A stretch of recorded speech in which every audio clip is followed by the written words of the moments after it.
bakit alam mo yung ganito ganyan?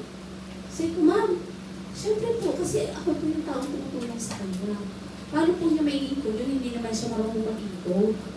Hindi naman po makukuha yung pera dyan. No. Kasi po, ang pera niyo po dyan, bago po makuha ng ibang tao yan, may confirmation, kailangan na din ganyan. So, ini-explain ka naman, okay. So, at least, na-inform na po yung kliyente. Okay? So, pinapakita ko po, actually, hindi ako masyadong nagpapakita ng kinikita ko. Bakit? Bakit? Sino na nakakala? Bakit po? Ano yung reason ko? Ha? Yan, isa pa yan. Ha? Ginagamit daw ng Bitcoin. hindi, during the presentation, hindi po ako actually, to be honest, hindi ako nagpapakita ng aking kinikita. Bakit? Ang gusto ko, itatak sa utak ng kliyente. Okay, given ako kumikita, pero yung mga taong tinutulungan ko kumikita ba?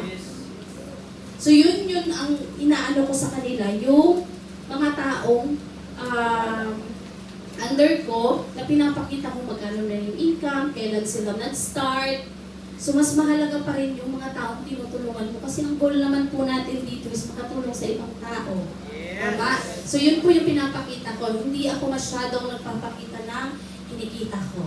Okay? Clear po? Yes! Kaya bang gawin yung mga tinutulungan nyo? At hindi lang yung mga tinutulungan nyo, yung under ng team nyo, pwede rin po yun. Okay? Under ng community natin. Huwag kayo maiiyahan. Diyos ko, kakayaman nyo yun. Diyan lang din naman kami nag-start. No? Congratulations! Ako yung na-excite. Alam nyo ba, nag-sit-in lang kagabi si Apris, nagkaroon siya ng Megaverse! Grabe! Oo! Meron siyang Megaverse ngayon. What? Maman din. Okay, di ba? Kinikilig ako. Uy, asan yung kilig nyo? Dapat mas kiligin niyo ako. Lagi na lang kayong kinikilig sa mga jowa nyo, pero sa pagpapayaman, hindi. Ha? Uy, si Manny nagpapai sa akin kagad. Sabi ko, tinawagan ko na lang si Apkaren. Sabi ko, hindi talaga kaya ng boses ko. Paano kaya ito? Nakakahiya. Sabi ko, bawi na lang ako next time. Bahala ka mag-explain dyan, Apkaren. Okay? So, madaming magagaling mag-present, pero hindi naman na-close deal. Tama. Okay? Hindi mo pasagot si client ng yes. Tama? So, whether mag-join siya or hindi, or kailan siya mag-join, marami po. Yes! Diba? So, yun yung ituturo ko or i-share ko sa inyo. Okay? Yung mga talagang ginagawa ko po. Okay?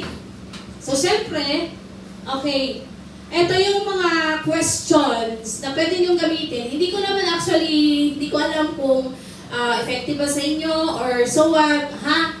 Okay? At least, pwede niyo po siyang magamit. Diba? Yes, guide nyo. Pwede rin po yun. So, first question. After na ma-present nyo po yung ating negosyo, yan. So, kung meron ba siyang hindi naintindihan after ng presentation, importante po yan. Kasi bakit? Nag-present ka, walang imik yung kliyente mo, walang tanong. Ang pangit kaya nang ipag-usap ko ng para wala kang kausap. So, kailangan mo, ikaw mismo, yung magtatanong. So, sabihin mo lang, ma'am, sir, ako bigyan ko kayo ng konting bullet word na hindi po ako gumagamit ng sir and ma'am.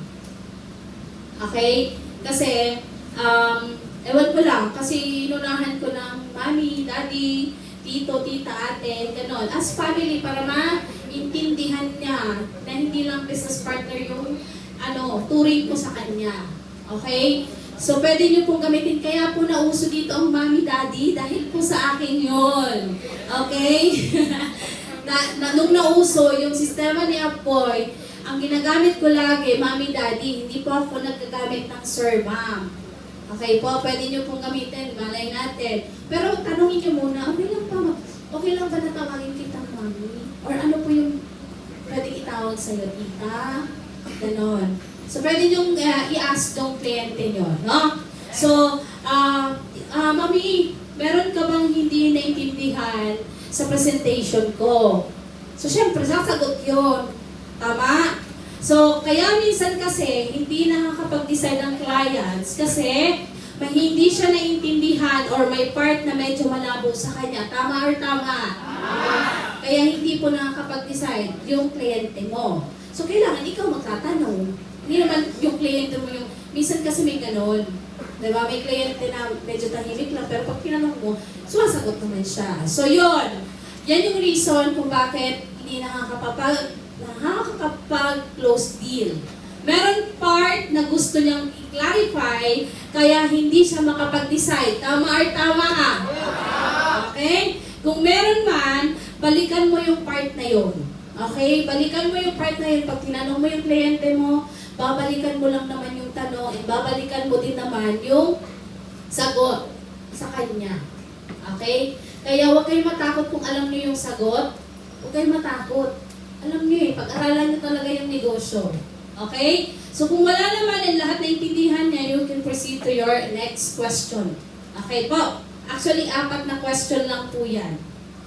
Ayan. So, pangalawa, meron ba kayong hindi nagustuhan sa ipinaliwanag ko? Okay. So, syempre, sasagot ulit yung kliyente. Okay? Pwede niyo pong itanong yan. Mami, meron ka bang hindi nagustuhan sa pinaliwanag ko? Wala namang problema yun.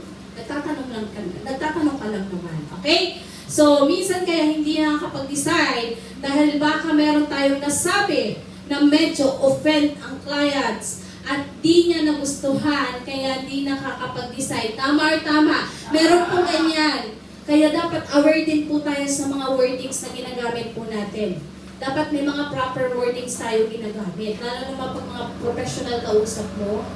Diba? So, aware dapat tayo dun sa mga ginagamit natin. Okay po? Clear? Yes. Kung wala naman at lahat nagustuhan at naintindihan niya, ipaliwanag mo, then go to the next questions ulit. If meron man siyang di nagustuhan, pwede mo itanong, pero dapat ready ka kung ano yung part na di niya nagustuhan para masagot mo yung part na yon.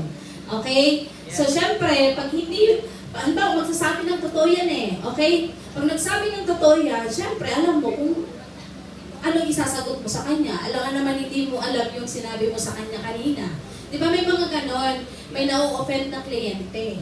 Okay? So, dapat alam mo ulit, okay, alam mo ulit sagutin yung part na yon.